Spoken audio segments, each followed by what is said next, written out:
Yusra yaadaa si jira. Akkatti manin qabdu. Maali maaltu si qunname? Waan mamma addunyaa Balaa biyyaa jirte. Balaan biyyaa wajji balachuudha jaani. Ati garuu maal taate naa himme? Meedhisitii sana. Dubbadho haa dubbatan Usuutu irra wayyaadha. Lakki yoo mari'atan irra gaariidha. Balaa illee keetuma dhufee beektee. Duboo eega dhufteefuu waa seeqa. Laal akkam seetes. Dhiyoo tana jaarsa kiyyaa wajji wal dadhabne. Maali maaltu isin qunname? Baashina soomanaan binne. Mana haaromsuu dide. Silaa tana taate laafsu.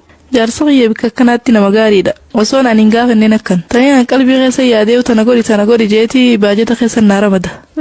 Kas taanaan nama gaariidha haaduma. Rabbi waliif sinaa dhiisu. Maal taate dubaati? Sirratti hin fuudha jee. Wallaahi waan akkanaallee isaa maqaa kaasuun dhageenye.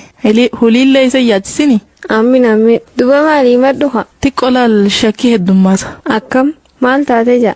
Waan ani hin beekne naanimu waanumaan badii dalageen isaa. Nan amanu. Yoon akka tasaa hajaadhaaf gabbees xiqqoo makiinaafaa dhabee ture amma gaaraggoo geejjibaatii jiraanii beeytaa miti. Dhuga makiinaa harkachuun akka jaba. Inni qalbiinsaa jijjiiramteetu mana eeyti. Eessa turte? Eenyu hojii turte naan ja'a. Ammee waan inni fitti hin beekne akkamitti furadda? Yoo meegaleenni silaa waan akkanaa. Jidduma tana. Dhiiroo namaaf faradaatti hime. Ani hin beekne gaanama ammaan tanaa haasida ta'uu danda'a. Mee rabbiin gaasharri isinirraa qabu. Akkam godhii naan jetta gaamee ammaati. Waan isa shakkisiisuu fi waan inni shakku yoo jiraate dhiiseet. Waan akkamiifaa baanta?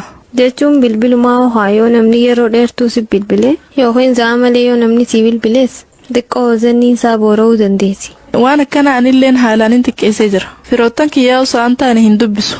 Yoon jalaa kaasuu baaddes bar dubbuma. Na bilbilanii yoon ani firraa dhiisees. Eenyu dawwale maaliif bilbilannuma ja'a? Khayri wa khayraati maali kana hunda? Hin beekne wallaahi amalli kun dheenyuma kanatti dhufe. Hundaafuu ati suutumaa tasgabbiidhaan itti haase. Taate mee inshaallaa ati du'eenaaf godhime. Yaa booga afaan soomanaa kan amma sheexaaniinis wal nama dabsiisa. Hojii manaasaa fixatee hidhaggalu fadhaa beekta. Kanaaf ati wal loluun qabdu obsaa wajji jiraadha. Yeroo hundaa'uu numa amanamiif. Isaan na shakkeettee ammaas ati badiin dalagin. Silaa'uu rabbiin qulqullummaa kee ni beeka. Guyyaa tokko haga keetti mul'isa. Taate mee rabbi obsanaaf haa kennu ka'a. Ammoo yoo hedduu shakkii kan itti fufe bakka wallaansa ruuhii fi qalbii jettu takka jira. Achi geessiiti mee haa mari'achiisanii. Mee niin jaan gaama durallee ittumaan hime. Hawwanni kanaan an taatu je. Lakki itti deddeebi bakki san gaariidha jaani. Nama diinii fi barnoota kaanis qabu. Sirraa tasgabbeessuu ni danda'a. Inshaallah niin tattaafadha. Rabbi waliifuu isin haa qaceelchu. Assalaamu alaikum wa rahmatullahi wa barakaatu. Niin turee miti dhiifamaa. Waalaikum salaam. Nama arsee dhiifameeta. Maalin balleesse? Maaltu maal ta'e?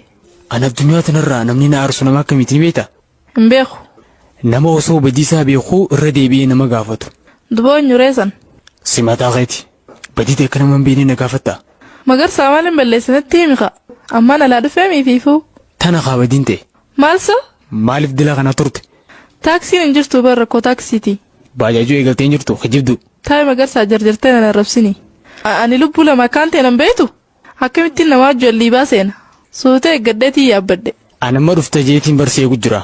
Dafeetiin dhufa naan jine eegu baatu. Akkatti ba'a malee akkatti gala rabbii beekaa jechuun dhageenye. Samman maqsaqa. Bar magaalaan akka manaa dhaammatanii bahanii hin taatu jaanii. Reefu dafeetiin dhufa jeetumaa kute. Garuu makiinaa waan hin harkatiniif hin horraafadhe. Natti hin fakkaanne Yusra. Maal duba magarsaa? Hin beekneen qalbiin tee akkanuma nu waswaasti. Sa'aatii anaa badii daleetu takkaan agartee kanuman lafaa kaatee na shakkita. Nama shakkuun diliidhaa bar. Waan ijaan sina harkaniif badiin daleedu jechuudha.